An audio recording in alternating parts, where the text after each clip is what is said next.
नमस्ते। हामीलाई हेरेर बस्नुभएका सम्पूर्ण तमाम समादरणीय दर्शकवृन्दहरूमा हार्दिक स्वागत अनि अभिवादन। म हुँ संगीत प्रेमी रुद्र पौडेल। सम्पूर्ण समादरणीय दर्शकवृन्दहरू, आज मैले पर्वत जिल्ला फलेवास नगरपालिका वडा नम्बर 1 कार्कीनेटाको बारेमा केही शब्दहरू प्रस्तुत गर्न गइरहेको छु। कृपया हामीलाई सुनेर साथ दिनुहोला। कार्कीनेटा गण्डकी प्रदेश अन्तर्गत पर्ने पर्वत जिल्लाको एउटा सुन्दर शान्त गाउँ हो। यो फलेवास नगरपालिका वडा नम्बर 1 मा अवस्थित रहेको छ। प्राकृतिक सुन्दरता, हरियाली वातावरण र सरल ग्रामीण जीवनशैलीले भरिएको यो गाउँ वास्तवमै हाम्रो गर्वको विषय हो। कार्कीनेटाको भौगोलिक बनावट हेर्ने हो भने यहाँ डाँडा काँडा, हरियाली जंगल, खेतबारी तथा खोला नालाहरू पाइन्छन्। यहाँको मौसम पनि धेरै स्वच्छ र रमाइलो हुने गर्दछ। बिहानको सूर्योदय र बेलुकाको सूर्यास्त हेर्न मन आनन्दित हुन्छ। प्राकृतिक हिसाबले हेर्दा यो क्षेत्र निकै धनी रहेको छ। कार्कीनेटालाई धौलागिरी अञ्चलकै प्रवेशद्वार भनेर पनि चिन्ने गरिन्छ। अब यदि हामी आसपासका क्षेत्रहरूको कुरा गर्ने हो भने कार्कीनेटा वरिपरि थापाठाना, भंगारा, शंकरपोखरी, मुडीकुवा, खानीगाउँ, खौलालाकुरी, ठुलीपोखरी लगायत स्याङ्जा जिल्लाको आँधीखोला गाउँपालिकासँग जोडिएको छ। यी क्षेत्रहरूसँग कार्कीनेटाको सामाजिक, आर्थिक तथा सांस्कृतिक सम्बन्ध राम्रो रहेको छ। आवत जावतका लागि सडक सञ्जाल पनि विस्तार हुँदै गइरहेको छ, जसले गर्दा यहाँका मानिसहरूको जीवन सहज बन्दै गइरहेको छ। कार्कीनेटामा बसोबास गर्ने मानिसहरू मुख्य रूपमा कृषि र पशुपालनमा निर्भर छन्।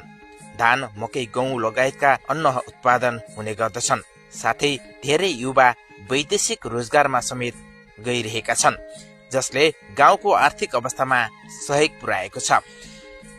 कार्कीनेटा एक राम्रो व्यापारिक केन्द्र पनि हो, जहाँ कार्कीनेटा र आसपासका क्षेत्रहरूबाट दिनहुँ जसो मान्छेहरू किनमेलको लागि आइरहने गर्दछन्। कार्कीनेटाबाट दैनिक रूपमा लामो तथा छोटो दूरीका सवारी साधनहरू गुड्ने गर्दछन्, जसले देशका विभिन्न ठाउँमा पुग्नको लागि यात्रु महानुभावहरूलाई धेरै सहज पुर्याइरहेको छ।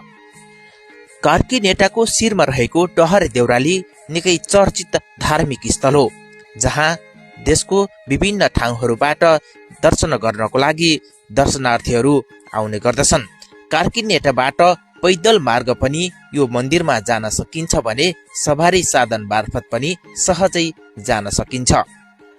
कार्कीनेटा बजार पुगिसके पछाडि कार्कीनेटा बजार लगायत दर्जनौं रमणीय स्थलहरू घुम्नको लागि लायक ठाउँ रहेका छन्, जहाँ आन्तरिक पर्यटकदेखि बाह्य पर्यटकहरू समेत त्यो ठाउँमा घुम्न जाने गर्दछन् र यो ठाउँमा घुमेर मनोरञ्जन लिने गर्दछन्।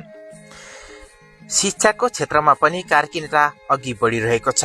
यहाँ विद्यालयहरू सञ्चालनमा छन्, जसले नयाँ पुस्तालाई शिक्षा प्रदान गरिरहेका छन्। साथै विभिन्न सामाजिक सङ्घ संस्थाले पनि गाउँको विकासमा महत्त्वपूर्ण भूमिका खेलिरहेका छन्। कार्कीनेटामा यातायात, खानेपानी, स्वास्थ्य, शिक्षाको समेत राम्रो व्यवस्था रहेको छ। कार्कीनेटाको बसाई सुरक्षित र आरामदायी रहेको छ। कार्कीनेटा र आसपासका वडाहरूको जनताको सुरक्षाका लागि कार्कीनेटामा प्रहरी चौकी समेत सञ्चालनमा छ।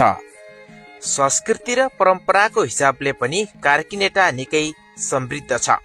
यहाँका मानिसहरू परम्परागत चाडपर्वहरू जस्तै जनै पूर्णिमा, दशैं, तिहार, तीज, माघे संक्रान्ति आदि हर्ष उल्लासका साथ मनाउने गर्दछन्।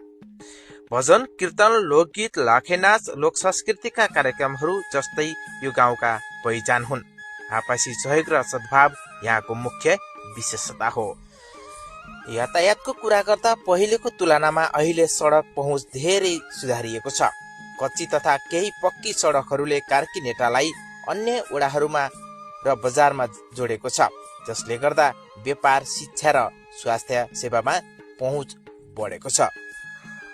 अन्त्यमा कार्कीनेटा एउटा यस्तो गाउँ हो जहाँ प्राकृतिक, सांस्कृतिक र मानव सम्बन्धको सुन्दर सङ्गम देख्न पाइन्छ।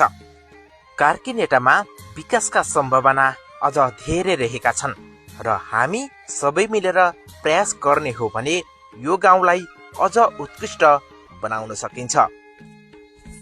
त समादरणीय श्रोता दर्शकहरू, आजको यो श्रृङ्खला कस्तो लाग्यो? जस्तो लाग्यो त्यस्तै प्रतिक्रिया दिन नभुल्नुहोला।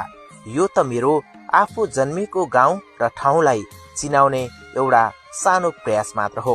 कृपया कार्कीनेटाको यो संक्षिप्त जानकारीलाई सेयर गरेर, कमेन्ट अनि लाइक गरेर साथ दिनुहोला र धेरै ठाउँमा चिनाउने कोसिस गरिदिनुहोला।